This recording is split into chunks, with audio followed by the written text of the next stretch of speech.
to send more than a couple of my people across the Atlantic, and everybody else just stayed at home. And so as a consolation prize, I got together with my favorite research group in Europe, which is a group based out of Vienna, Austria. And we now, every 2 weeks, we have a seminar on Zoom, and it's my people, all of my people, because there's no expense involved, all of my people, all of their people, and we share our latest findings, and it's absolutely wonderful. It's really fantastic, as well as it all started because several of the Vienna group are actually Italians, and we're in northern Italy, and I was very concerned about them. And there's something really nice about being able to see their happy, smiling faces and see that they're keeping in good health. And anyway, so so I'm presently a professor at Arizona State University.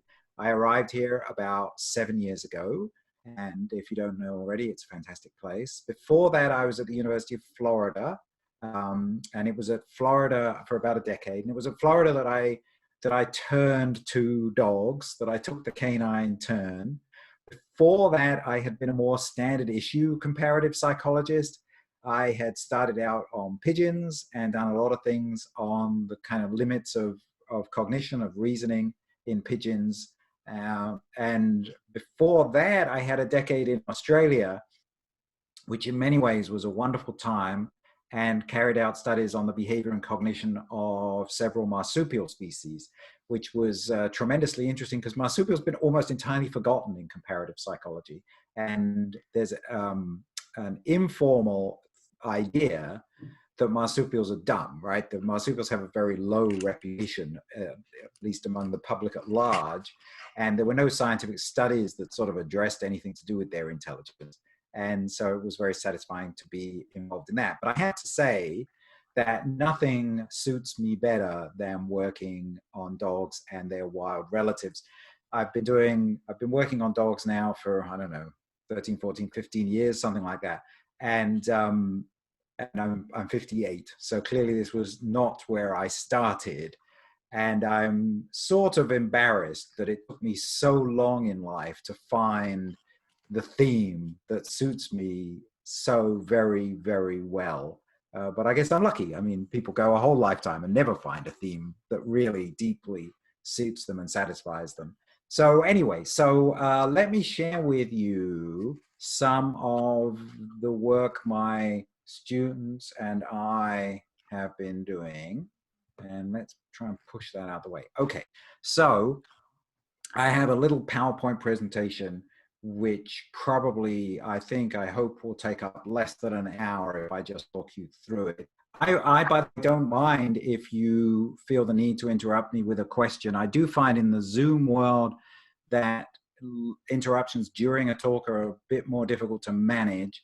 And the best thing, because I'm going to be looking at the slides, I'm not going to be looking at your little postage stamps of each of you. So the best thing is if something is confusing you to the degree that it would be rather pointless for me to continue because you're not able to follow what I'm getting at, then just interrupt, just speak and interrupt, because I've pushed all the little pictures out of the way so I can see the PowerPoints. So I won't be able to see if there is a button where you can raise a digital hand. I won't be able to see that. So just jump in if you need to interrupt me as I'm going along. But as I say, generally my past experience has been that questions during the flow of a talk, although I'm normally perfectly happy with them on Zoom, are not a great idea because it's difficult. Okay.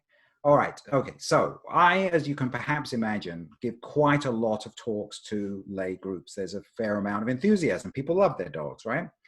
And if I am talking to a lay group, I have a sort of a gag that I start with. And obviously I'm not going to do that with you as such, but I want to share the gag with you because I think it sheds light on, it opens something up. Here's what I do. So if I have a live audience, I ask people to raise their hands if they have a dog at home. And of course, they've come along to a talk about dogs, they probably have a dog at home. So you see 3/4, 80% of the audience raise their hand. And then I ask them to leave their hand up if they let their dog sleep on their bed. Surveys indicate that around 40% of dog-owning households in the United States let their dog sleep on their bed. And again, given that this is a select group of people who have volunteered to come to a talk about dogs, more than half of them leave their hands up. More than half of the audience are letting their dog sleep on their bed. And then I say to them, don't tell me the answer, just think about how many people are you willing to share your bed with? And of course, that usually gets at least a small laugh from an audience, because it's an intimate thing to be invited to think about. How many people would you let into your bed? And my point in asking these questions and raising this like this is to get people to stop for a moment and think about the amazingly intimate space in their lives into which they have allowed a member of another species to come, right? And I also point out that the old view that dogs are a distinct species has been revised in recent decades in new genetic research, so that nowadays our zoologist friends tell us dogs are not a species, they are a subspecies of wolf. And so I say to my audience, look, most of you just admitted that you allow a subspecies of wolf into the most private and intimate part of your lives. How could that have arisen?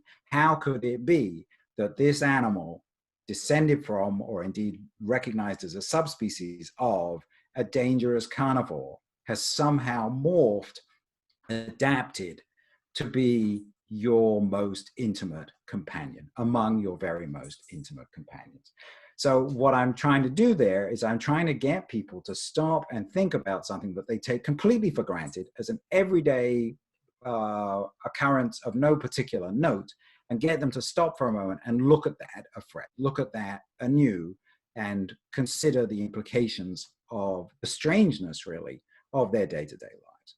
So that's how I like to introduce things to a lay audience. And I think there's nothing wrong with talking about this with a professional audience. It really is very remarkable that there is an animal, a member of another species, that exists in such an intimate connection with so many people. Not everybody, of course, but it is a widely accepted characteristic of dogs that they come into register with human lives. And dogs, we're living in an era of unprecedented extinctions of species, which is entirely our fault. It's anthropogenic. Human beings are destroying the habitats of countless species, and innumerable species are going extinct. And yet there are tiny pockets, small numbers of species that thrive in the human manipulated world. And the dog is the example par excellence. So there might be, these are obviously just guesses, there might be around 1 billion dogs on the surface of this planet, billion with a B. And dogs occupy every continent where there is human habitation. And so dogs are, aside from ourselves, dogs are the most numerous and most widely distributed large mammal on this planet. So there's clearly something remarkable about dogs. And what I want to share with you a little bit right now are my thoughts about what it is that makes dogs special. And the fact that I put the book title up on the very first slide somewhat gives away my punchline, that I think that what makes dogs special is their capacity to form strong emotional bonds. But let's first explore some other people's ideas very briefly. Some other thoughts that have been out there about what makes dogs special. And one of the dominant ideas, so dogs were present at the birth of psychology. Pavlov, working with dogs, 140 years ago, Pavlov started doing behavioral psychological research in the 1880s. So that's coming up to 140 years ago. Dogs were also central to a lot of psychological research in the middle of the 20th century. Things like learned helplessness, which when you describe it always sounds like a rat experiment, but actually was an experiment done on dogs by Solomon and others in the mid-20th century. Dogs were then forgotten in the second half of the 20th century until the very last decade, the 1990s, when there was a sudden spontaneous resurgence of interest, two people in particular, Adam Miklosi in Budapest, Hungary, and Brian Hare, who's an American who did a lot of his founding work at the Max Planck Institute for Evolutionary Anthropology in Leipzig, Germany. He's now at Duke University. And those two scientists, plus a lot of general thinking among dog enthusiasts in the general population, is that there's something about the intelligence of dogs that is the secret of their success in human society. That dogs have a certain kinds of smarts, certain kinds of intelligence that other animals don't share. And so I'll talk very, very, very briefly about just two of my favorite examples of super smart dogs. One is this dog called Chaser, who died last summer, who was known as, who was labeled by the BBC the world's smartest dog. And I had the great privilege of meeting Chaser and her master and trainer, John Pilley, who also passed on a few years ago now. I like to say I knew them both before they were famous. And John had trained Chaser that she knew the names of over 1,200 distinct objects, toys that he had bought that you can get for, you know, for children or for animals. And you see there in the slide, you see a lovely professional photograph of John with Chaser. And you also see that lower picture is a pile of all of the toys that Chaser then knew the name of. And at the top, in the middle, on top of the pile, you can just about see Chaser as a still fairly young dog in that photograph. So I visited John and Chaser, and absolutely one of the experiences of my life. John lived in a house in South Carolina with a front deck and a back deck and a living area, of course, in the house, in between the two decks. On the back deck were plastic boxes stuffed full of these toys. John said to me, "Clive, go out onto the back deck while Chaser and I wait on the front deck. Go and select from these boxes 10 toys. Every single toy had a name written on it in indelible ink on the wash tag or on the body of the toy itself. Write down the names that you find on the toys on this notepad. Place the toys behind the sofa in the main living room, and then call Chaser and me in on the front deck. I will sit down on the sofa facing away from the toys, and I'll ask Chaser to go and get each one of the toys. I gave him the notepad where I'd written down the names of the toys. So I did this, and I scattered 10 toys behind the sofa, and I handed the notepad that I'd written the names on to John. And he, one by one, he said, "Okay, Chaser, go get there." And he named whatever the first object was. And Chaser ran around behind the sofa, looked at the toys, not that differently than a human being would, picked up one of them, ran round to the front of the sofa, handed it to John. What's so interesting is John could not remember the names he had given the toys. He could not praise Chaser for having collected the right item until she gave it to him so he could read the name he had written on the item. And then, sure enough, every one of these 10 toys, she collected the correct one.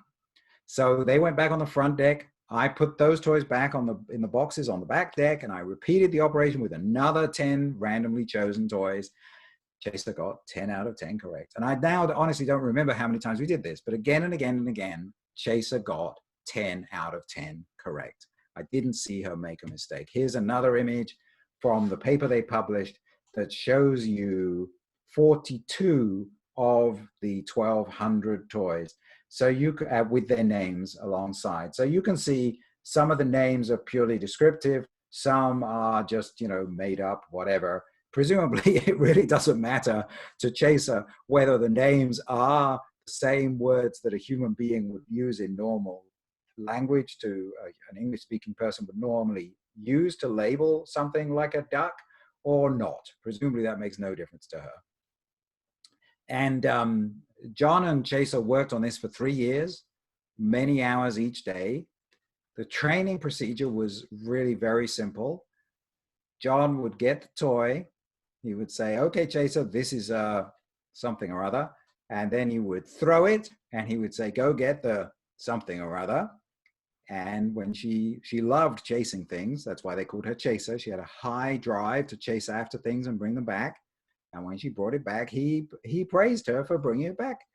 Now, okay, let me come back to the point about the method of training. But first of all, I'll show you, I was kind of curious whether there was anything to suggest that Chaser's brain, well, I mean, I put it in informal terms on this next slide. Did Chaser's brain fill up, which is a rather perhaps childish way of putting it, but I thought there was the possibility that there would be ever increasing interference and that Chaser's ability to learn new objects might slow down. I would have thought there might initially be an acceleration in rate of learning as Chaser was sort of learning to learn, getting the grasp of what the task was, and that it then you might find by the end of 3 years that Chaser's learning was slowing down because of interference. You might be reaching the limit of the number of objects Chaser could learn the names of. And actually, I wondered whether that was why John had stopped after 3 years, because of course Chaser and indeed John lived much longer than that. But here's a graph, the number of words learned over the 36 months of training, and it's astonishingly close to perfectly straight. So there's nothing whatsoever to suggest that Chaser's brain was filling up, that there was some limit to the number of words she could learn. The truth is, there was a limit to the number of objects that John could remember that he had already purchased. And so at one point, when he reached something like 1,200 objects, he had students at the nearby university. He's an emeritus professor at Woodford College. He had students go through his boxes of toys and catalog them for him. And he discovered that he actually had multiple duplicates. And he had repeatedly bought the same toy, but not realized he already had it and given it a new name. And that was one of the reasons why he stopped after 3 years, was because it was getting more and more difficult to find toys that he didn't already have, and to remember that he already had them. So it just didn't seem worth proceeding any further. So Chaser is often referred to as the world's smartest dog, but without wanting to prick any bubbles, I want to draw attention to the fact that the process by which Chaser learned these names is a very straightforward process of conditioning. So I described how Chaser was taught the name of a new object, but it's crucial that earlier on in the process of training, Chaser would be given choices of objects and only reinforced if she paid attention to the correct name for that particular object. So we're getting very simple processes of Pavlovian and operant conditioning interacting to produce the outcome. What made Chaser exceptional was her motivational system. Now, if I wanted to train my dog Xephos to do something like this, as far as I've been able to identify, we've been living together now for some time, the only motivational system that would get her to do something like this would be food. And that would, of course, be pretty typical. If you are trying to train a dog or other animal to do this with food reinforcement, you would find that you couldn't work for very long each day, because your learner would satiate on that form of reinforcement. There's a limit to how much food you can put inside a dog, or at least that it's wise to put inside a dog. And so that would limit the amount of learning you could do. Chaser had a truly fanatical enthusiasm for chasing after things. And you really could not exhaust, satiate that motivational system. Indeed, people who know working border collies know that their motivational system for running after things is so intense that as the dog's master and trainer, you have to take responsibility for not harming the animal. And on the 3 days I was with John and Chaser, we worked pretty hard each day. We started as early in the morning as we could get our act together, around 8 or 9 o'clock, and we worked through to a late lunch at 2 or 3 o'clock in the afternoon. On one of the days that we were working together, when we finally stopped work and were leaving the area where we had been doing the training, Chaser started to limp.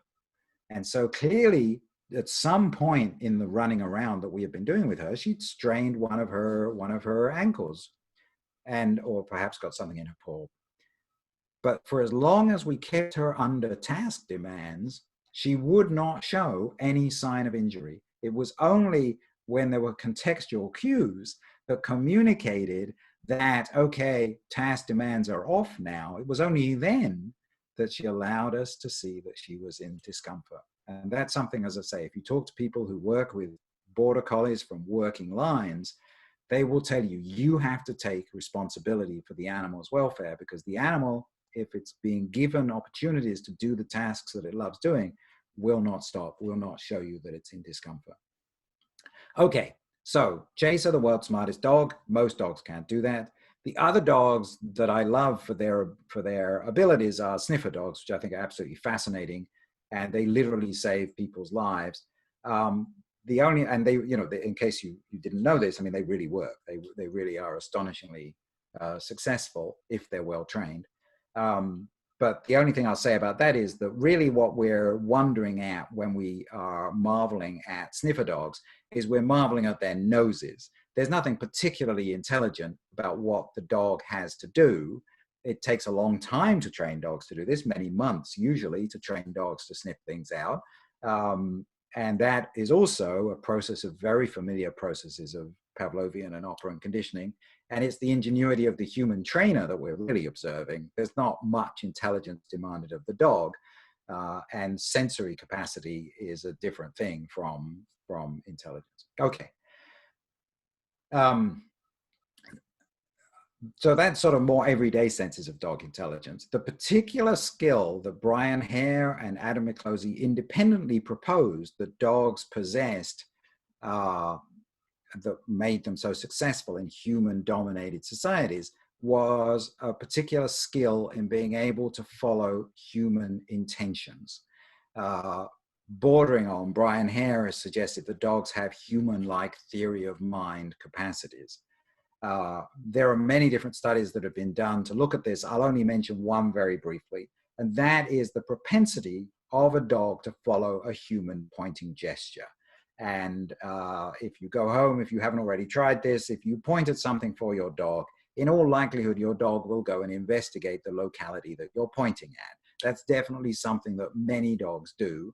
And this photograph comes from one of the earliest studies I did with my first dog graduate student, Monique Udell, who's now on the faculty at Oregon State University.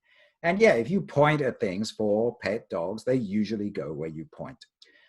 Brian Hare and Adam McClosey independently tested hand-reared wolves on this, and each independently came to the conclusion that wolves, even hand-reared wolves, will not follow human pointing gestures, and thus this is a derived characteristic of dogs, something that arose in the process of domestication.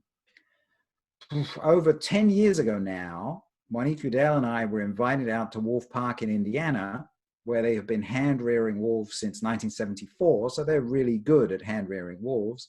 And they invited us to carry out this task on their wolves. And here's a frame grab from when we did that. This is Lindsay Meerkamp, who's now on the faculty at Monmouth University. And to our considerable surprise, we found that actually these wolves were every bit as good at this as were as our typical dogs. And here's a tiny bit of data on this. We only give each animal 10 trials because we don't want them to learn to learn what we're doing. We want to see if they have a pre-existing skill. And we found in our studies, of course, it depends exactly how you issue the pointing gesture, a whole bunch of factors. But anyway, in our studies, we found that on average, both wolves and pet dogs performed better than chance on this task, around 7.5 out of 10 correct. And I'll also mention that it's not that difficult to find populations of dogs who do not follow human pointing gestures. We tested dogs in animal shelters, and even though we selected dogs that appeared to be completely relaxed around people and indeed quite happy to be let out of their kennels and given the opportunity to play with us, nonetheless, those kennel living shelter dogs did not spontaneously follow human pointing gestures. So to cut a long story short, I don't think that dogs are unique, are special because of any particular special forms of intelligence that they possess. You know, I could go on all day about different tasks that have been done, but that will have to do on that thesis. Now, this became clear to me about 8 years ago, and it was around that time that a journalist who was writing a book about dogs in the United States came and visited with me. And I thought we had quite a nice chat. But afterwards, when he wrote about me in his book, this was back when I was still at the University of Florida, this is what he said about me. He said, Florida's Canine Cognition and Behavior Lab was led at the time of my visit by psychologist Clive Wynne, a former pigeon researcher, considered by some to be the Debbie Downer of the canine cognition field. Well, you know, you don't get into these kinds of things to win popularity contests. It doesn't really matter what this journalist thought of me, but still, it made me realize that I had, in some sense, boxed myself into a corner, that I had convinced myself that other people's claims about the uniqueness of dogs were not right, that there isn't any special, you know, theory of mind capacity or other form of intelligence that accounts for dog success in human society. And so I had taken a critical and negative position, but was left without an alternative. I needed to offer an alternative because I do clearly recognize that dogs are remarkable beings. Something has made them the most widespread large mammal on the planet aside from ourselves. That needs to be accounted for. And this is how I explain it in the book. And it honestly is historically accurate that it was around this time that, after a long period without any dog in our own home for a variety of reasons, my wife and I and son decided to get a dog. And we got this dog and we brought her home, and it was immediately clear that she was not the smartest knife in the drawer, even by the standards of dogs. And yet it was also immediately clear that if you just take off, you know, your scientific way of looking at things, and you just say, what's it like? What's it like living with this dog? Well, it was very abundantly clear. If you just stop worrying about how to describe things in scientific terms, it was abundantly clear that she loved us, that she really felt a strong draw towards us. And I thought, well, is that amenable to scientific analysis? Can we pin that down? So I began to explore whether there's a possibility that dogs have some kind of special skills propensity for forming relationships. And the first thing I did was I looked at what might be out there in the literature. And at the time, there really wasn't very much. There were some really old studies where dog pups have been reared in isolation without any contact with human beings, except for 90 minutes a day during 1 week of life. And this graph, I wonder if you see my mouse cursor, this graph shows us the age in weeks when the dogs were given that 1 week of 90 minutes a day human contact. And then on the y-axis, we have a measure of how comfortable those dogs are around human beings once they reach adulthood. And specifically, they measured how much of a bowl of food the young adult dog would eat while a human was watching. So that's what we see here. And so we can see the first data point shows us dogs who got their 1 week of human contact when they were 2 weeks old. The next data point, 3 weeks old. The next data point, I think, must be 5, 6, 9, and then 14. And there are a couple of things we see here. One thing is that if you have dog pups and you do not expose them to human beings at all until they are 14 weeks old or older, those dog pups never become comfortable around human beings. And in this account, which is now 70 years ago, in this account, they don't give any quantitative data about that, but they say that these dog pups that didn't receive human contact until they were at least 14 weeks old were like little wild animals. That's the term they use.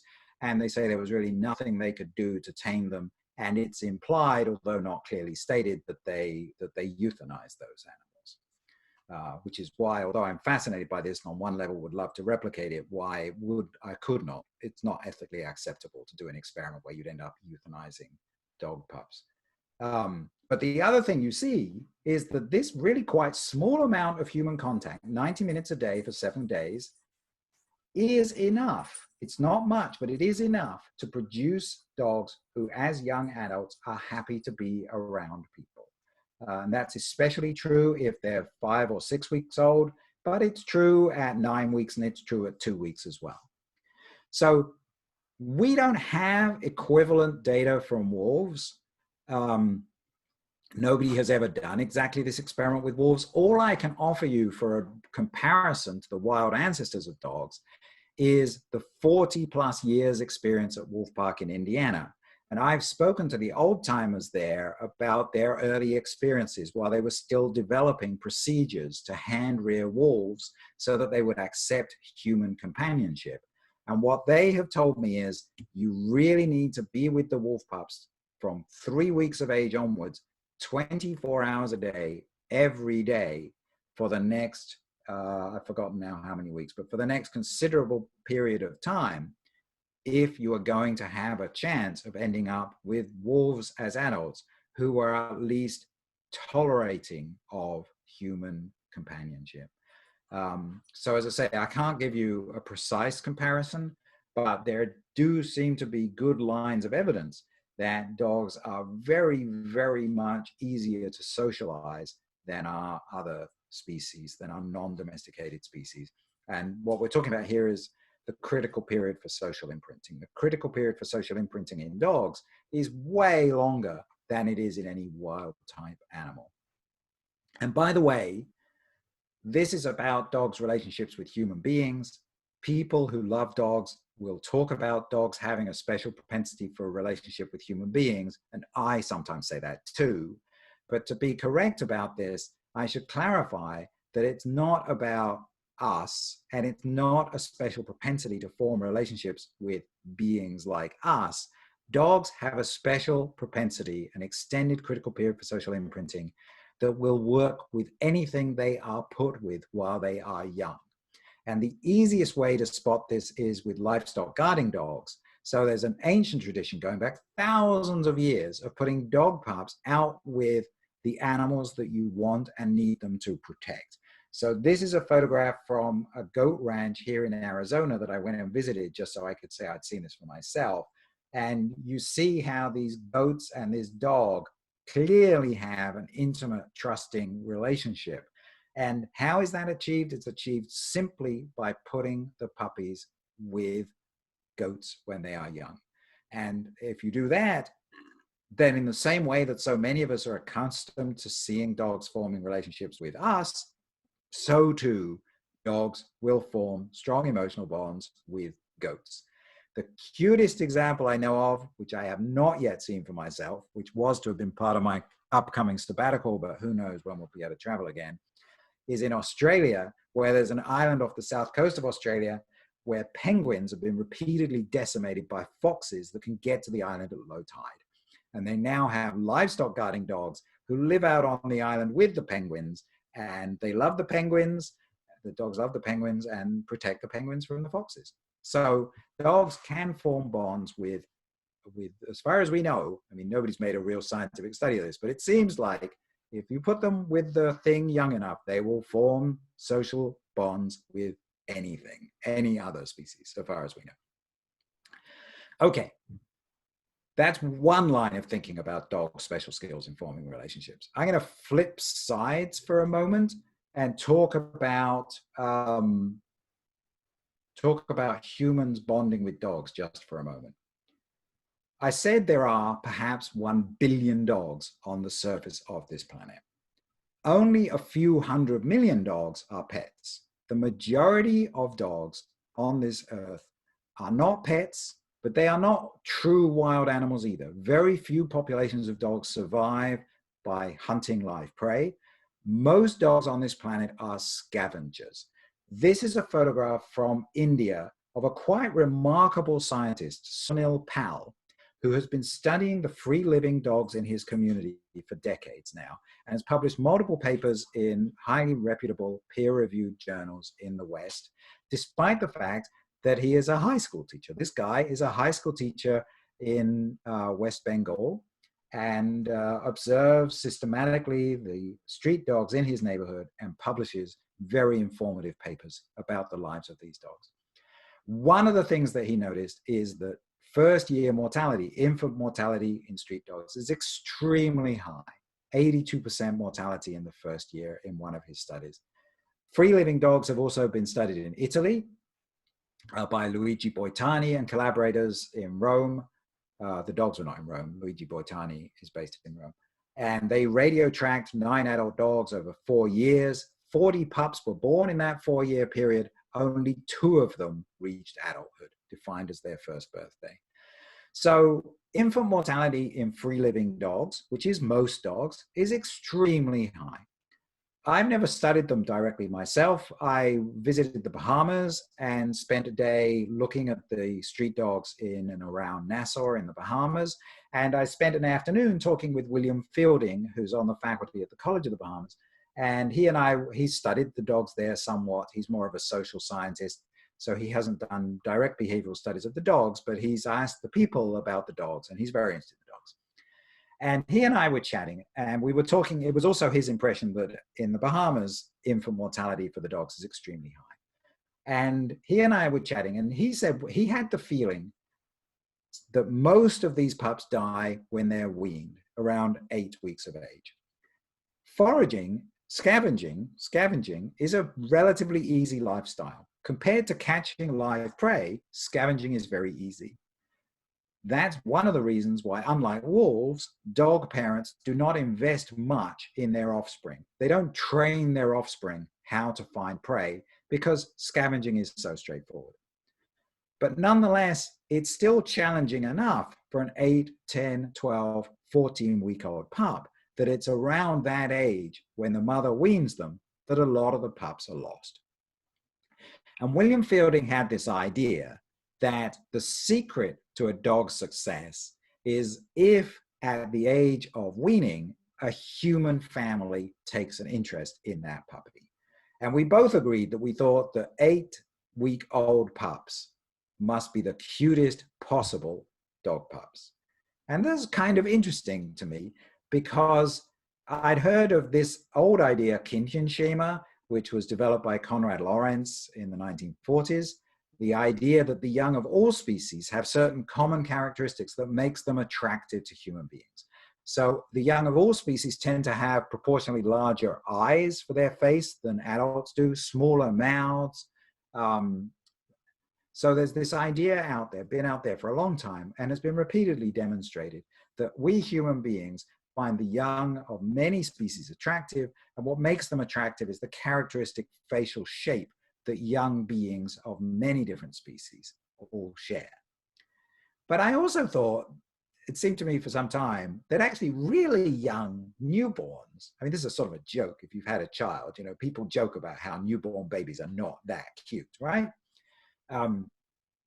So I wondered, is it possible to be too young to be cute? And is it possible that human attractiveness to dog pups might actually peak just at that point in a puppy's life where human intervention could have the most impact on the pup's survival? And so I had a student who had friends who bred dogs, and she was able to get fairly dense sets of photographs of the heads of dog pups from 3 different breeds listed on the screen there, from birth to 7 months. In the first few months of life, the photographs were from every week. And then as the pups got older, the photographs were spaced out a bit more in age. And we simply showed these photographs to people, to undergraduate students, and we asked them on a scale to rate how attractive they found these different pups. And I was thrilled. Sure enough, when we plot the attractiveness rating, the mean attractiveness rating against the age of the pup in weeks, and we fit a function to this, and find the peak of the function, we find in the Jack Russell Terriers almost exactly what I was asking for. The peak is at 7.7 weeks. Cane Corso's a larger dog. The peak seems to be a little bit younger, but you can see from the graph that it is, generally speaking, around weaning age, 8 to 10. And the White Shepherds, which is just German Shepherds, happen to be white, seems to be a little bit older. But again, it's almost exactly where I was asking for it. Dog pups' attractiveness to humans is most intense precisely at that time in their lives where if they were free-living dogs, human intervention could be most useful to them. Once they're a bit older, they can scavenge very adequately on their own. But it's at these young ages that they could really use some help, some provisioning from human beings.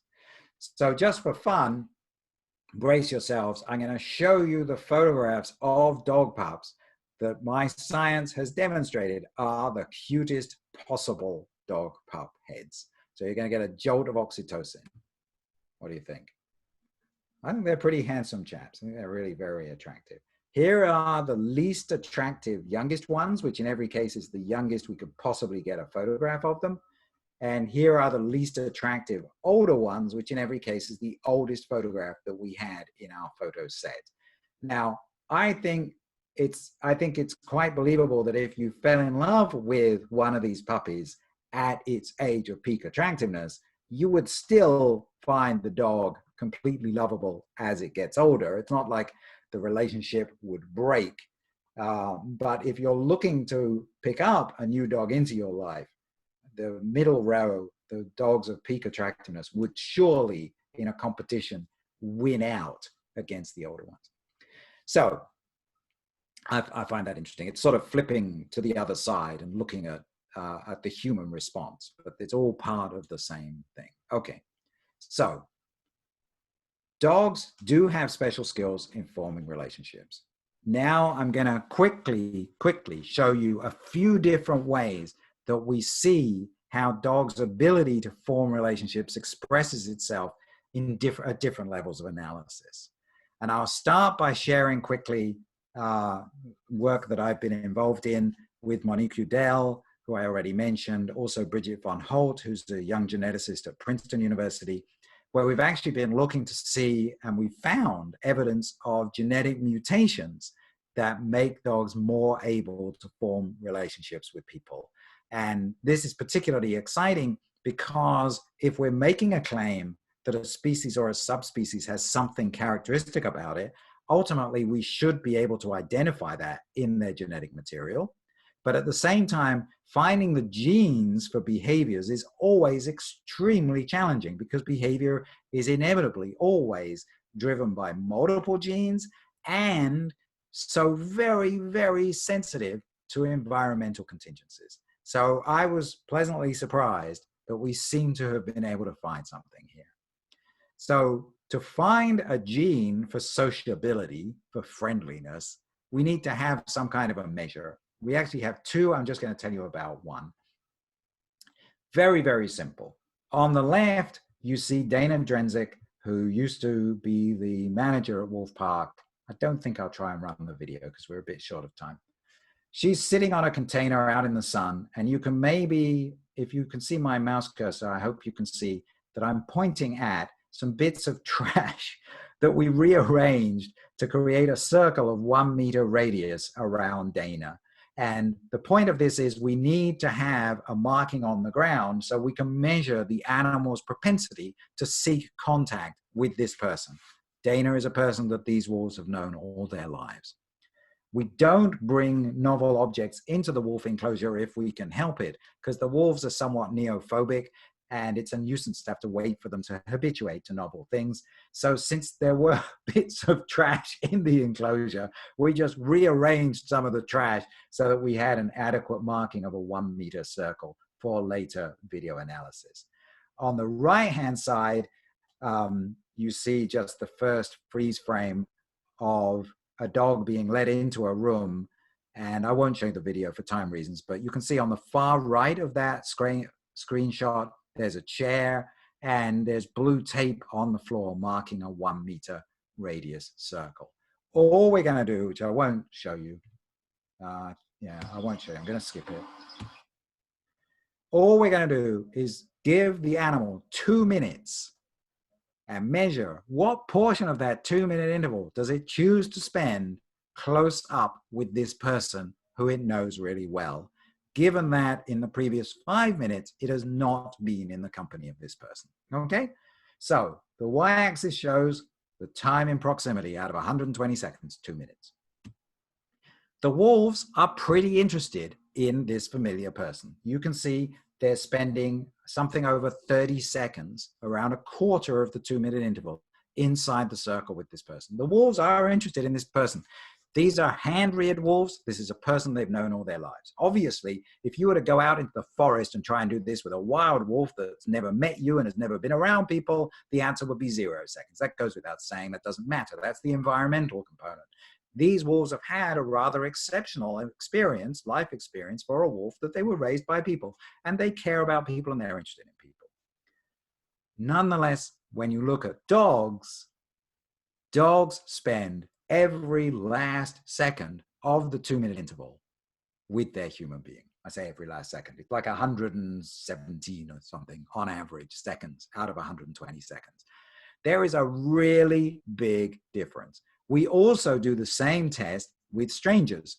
The wolves spend no time at all inside the circle with a stranger. The dogs don't spend as much time inside the circle with a stranger, but they do spend a considerable portion of time inside the circle, even with a complete stranger. Okay, so that's the behavioral difference. We then send mouth samples, the mouth swab samples to Bridget von Holt. She does the genetics. She doesn't know which samples have come from wolves, which have come from dogs. She doesn't know what their scores are. She's doing the whole thing blind. Finally, you correlate the behavior with the genes. And I forgot to say that we already had a hunch where to go and look, because Bridget had already done a whole genome sweep comparing dog and wolf genome.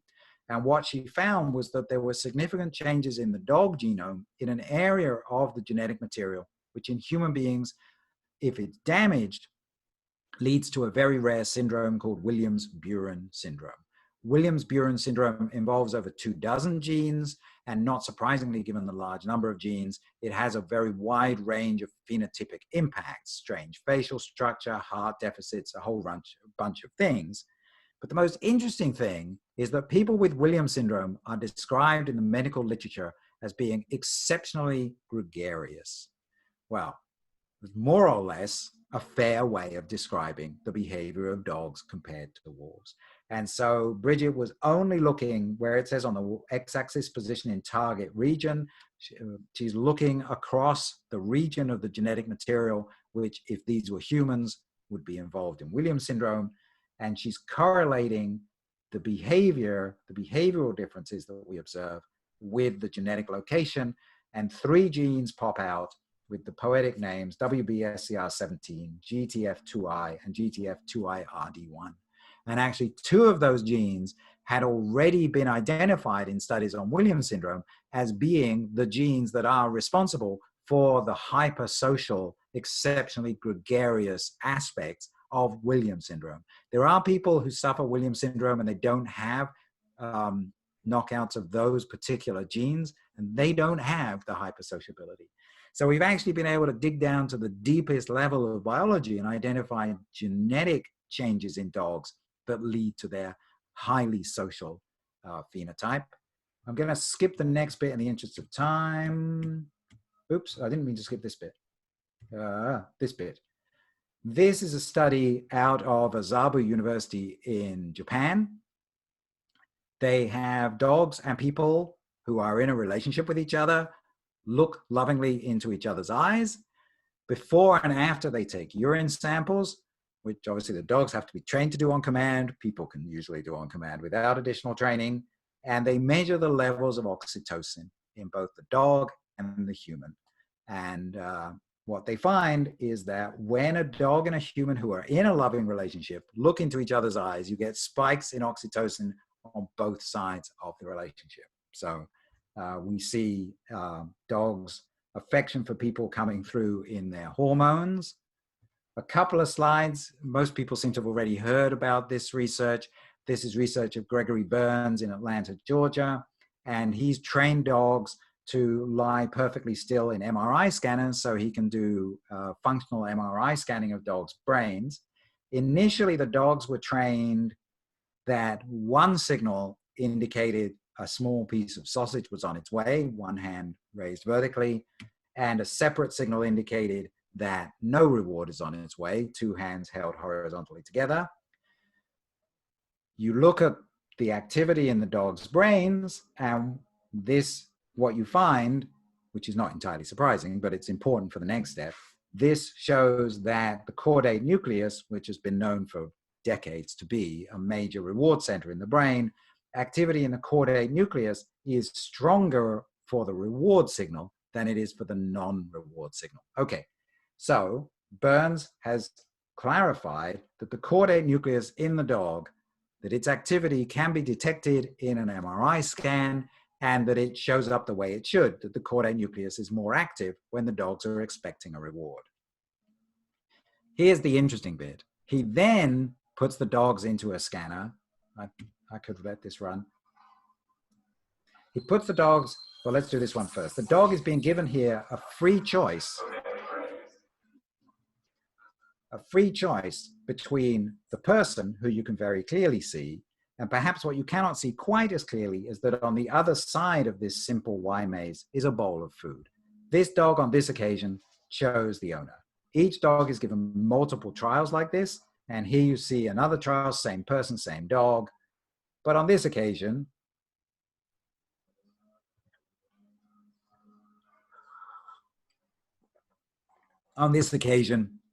the dog chooses the food bowl. Look how amused the owner is at the dog's behavior.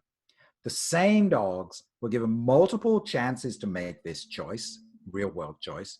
And also they were scanned in the MRI scanner while shown a signal either that they were about to see their human or that they were about to receive a food reward. And so we now have two measures. We have, going vertically, the extent to which the dog chooses food over, chooses praise, chooses the human in preference to the food in a free choice experiment. And then going across, we have the extent to which their caudate nucleus is more active for praise than for food. The first thing is that most of the dogs preferred the owner over the food. And for most of the dogs, see that the 0 is not in the middle on the x-axis scale. For most of the dogs, their brains were more active for praise than for food. That's point number one. And point number two is that there's a strong correlation between these two, so that the brain activity correlates strongly with the behavioral measure. So we see there very, very quickly that dogs' affection for people exists at multiple levels of analysis. At the deepest biological level of analysis, it's in their DNA. It's in their brains, it's in their hormonal activity, and of course it's in their behavior. And I've hardly showed you just a tiny snippet of the many studies that identify dogs' affection for people in behavioral studies, which of course is my own bread and butter. Okay, I'll tell you about one more thing. So if dogs care about people, what are dogs willing to do for their people? Now, I'm not talking here about dogs that have been trained to do something. Obviously, there are some Bernards in the Alps that come along with cognac or whiskey or whatever it is, schnapps, and rescue people. But they do that because they've been trained to do that. We train dogs to do many different things for our benefit. That's not what I'm asking about. What I'm asking about is, to what degree do dogs have a spontaneous motivation and drive to do something for their human beings?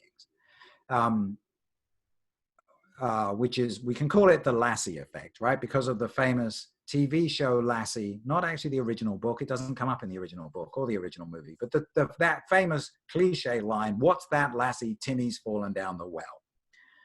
Well, some time ago now, what are we talking about? We're talking about 15 plus years ago. I remember going to a conference where some Canadian researchers presented data from an experiment which attempted to test exactly this issue.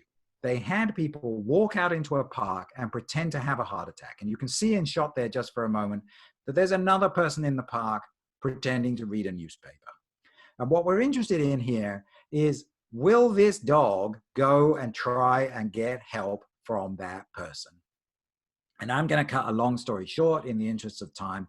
Not a single dog attempted to help their stricken owner. Most of the dogs, as this one ultimately will do, just lie down next to their person.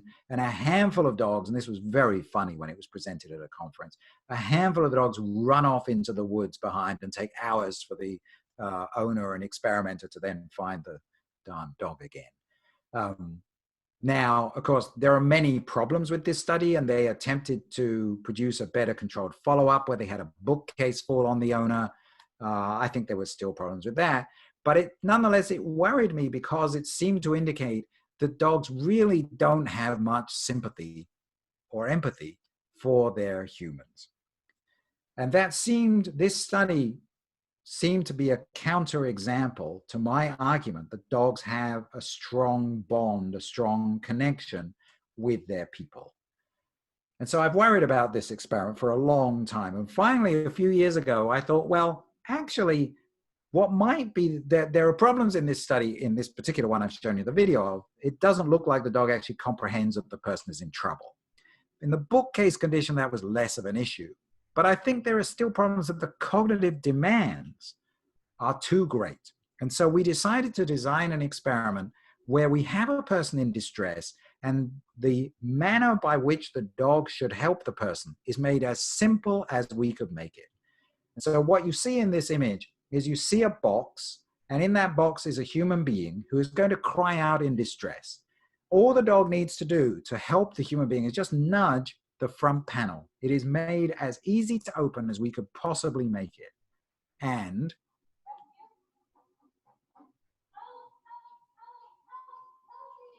I hope you can hear her crying out help.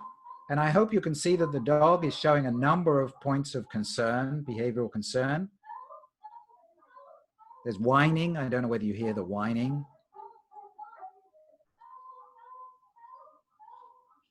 We have a decibel meter in there to try and keep the human participant to a constant loudness level. And finally, isn't that sweet?